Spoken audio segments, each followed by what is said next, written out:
On August 10th, 2010, I stood in this very room and probably behind this very podium, and Melanie says probably behind this very sign because it's one from the previous campaign. I stood to introduce Paul Lee, candidate for State Representative 86.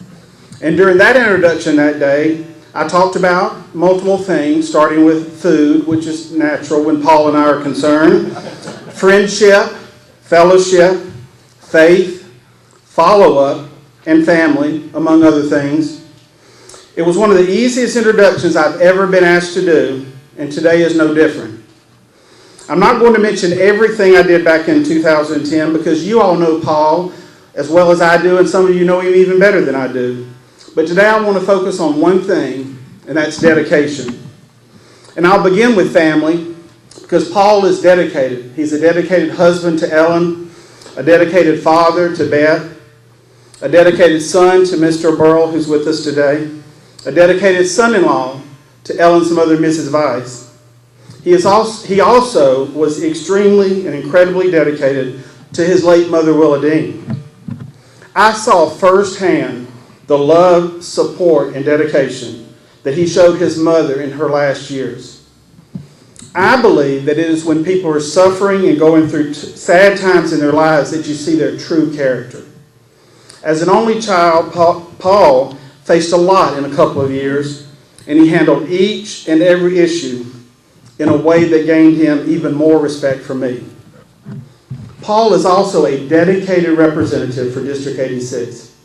He was sworn in on December 3rd, 2010, and in these last 3 years, I have seen him serve his constituents over and over and over again.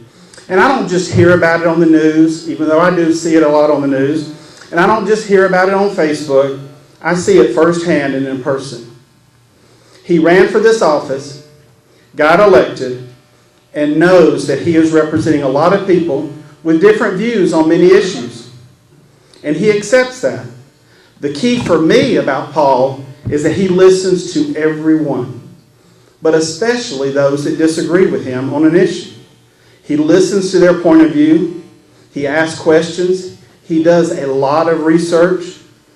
He is dedicated to being a public servant, and that is what he does every day throughout the year. Paul and Ellen's daughter Beth could not be here today, and this is his fourth announcement, and she was at the other three, but her scheduling conflict with her studies at Troy University wouldn't allow her to be here. However, she is dedicated to her dad, so she sent a short note and asked me to read it. So this is written by a loving daughter to a dad that she is incredibly proud of.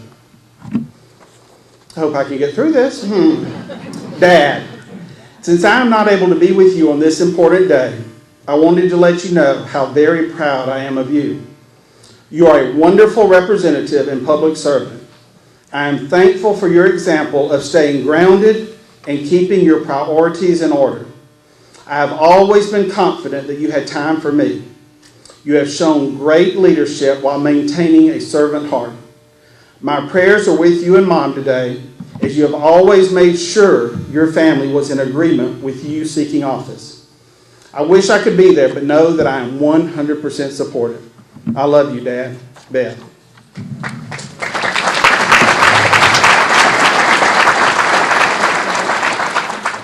A dedicated family man, a dedicated church member, a dedicated friend, and a dedicated representative of District 86. Please welcome my friend, who I am dedicated to supporting, Representative Paul Lee.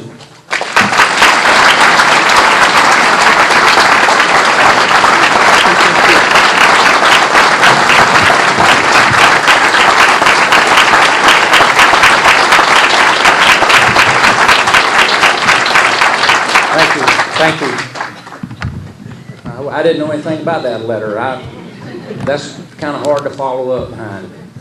I want to thank you. It's been an exciting day already. Let me tell you. I'm going to break the ice here real quick. I'm going downtown. I just told my insurance lady this just a minute ago. I'm going downtown on Main Street under the yellow light. It just turned yellow. On North Oaks. And I see the light, and I know that I have plenty of time to make it through there. The gentleman in front of me has a different decision about today. So I had a big bang early this morning. But everything was good. Everyone's okay. But we started out the day with a bang. Let's put it that way. Mallory Tate Insurance. That's your.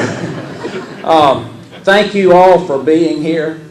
It is incredible. If I'd have known this, we'd brought the offering plate from church, pass it around.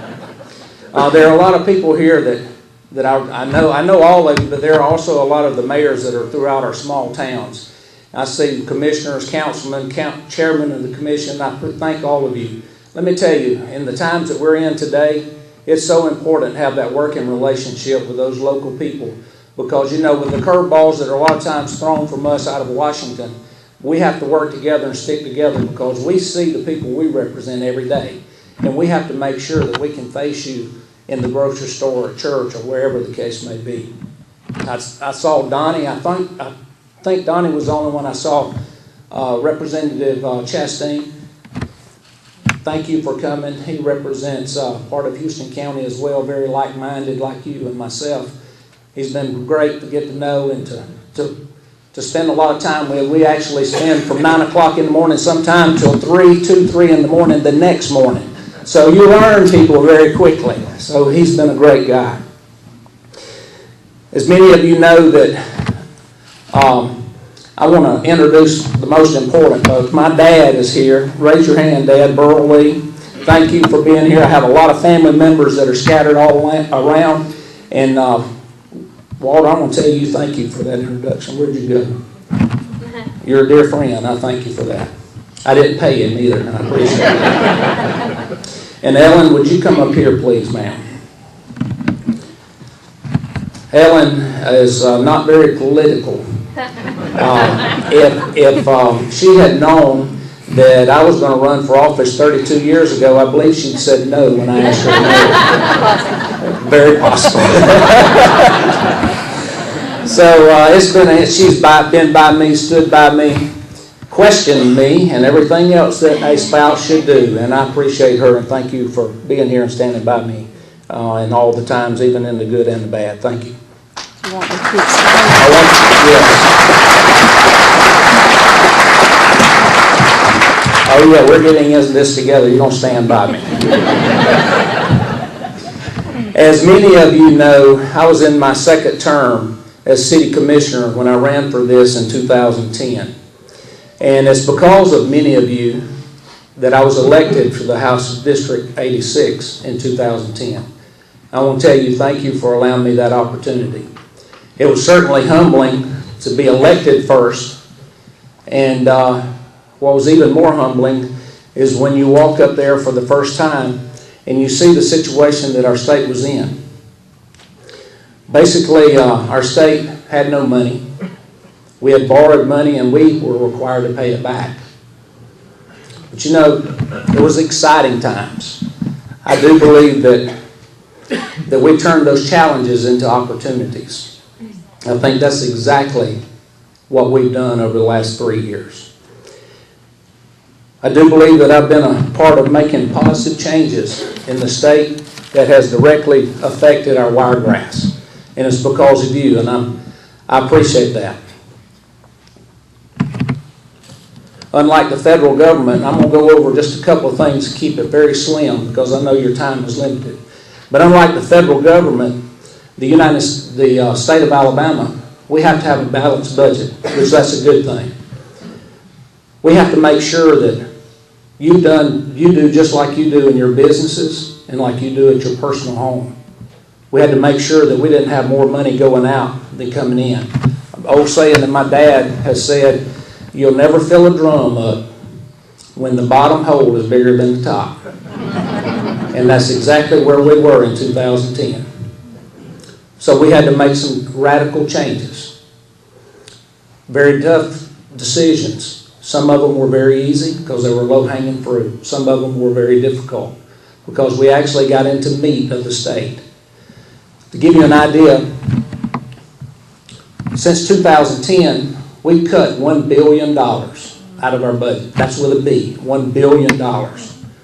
That's when it takes someone that can make a decision very very strong decision. And sometimes it hurts. But you know, you've had to do it in your business, and we've had to do it at our home. When we took office, 2 months after 2010, when we took office, unemployment was hit almost 10%. I'm proud to tell you that today, or as of August of this year, it was 6.4%. That's a drastic drop. The governor has gone all over the state, and I believe his numbers that he's mentioned, he's announced almost 50,000 new jobs in the state of Alabama. Now that didn't just happen.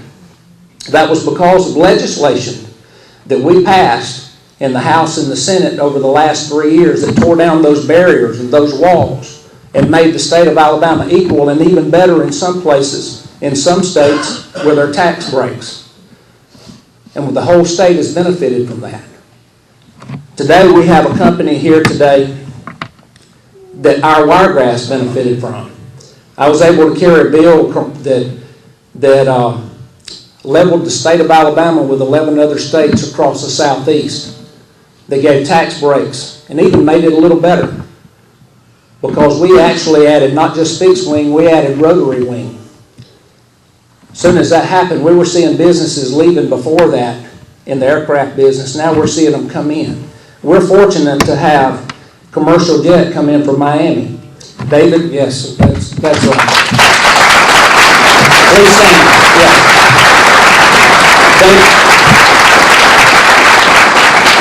David Sandry, John Childroth, and Joe Versoletti. They're all three here, President, Vice President, and the man that makes it happen there.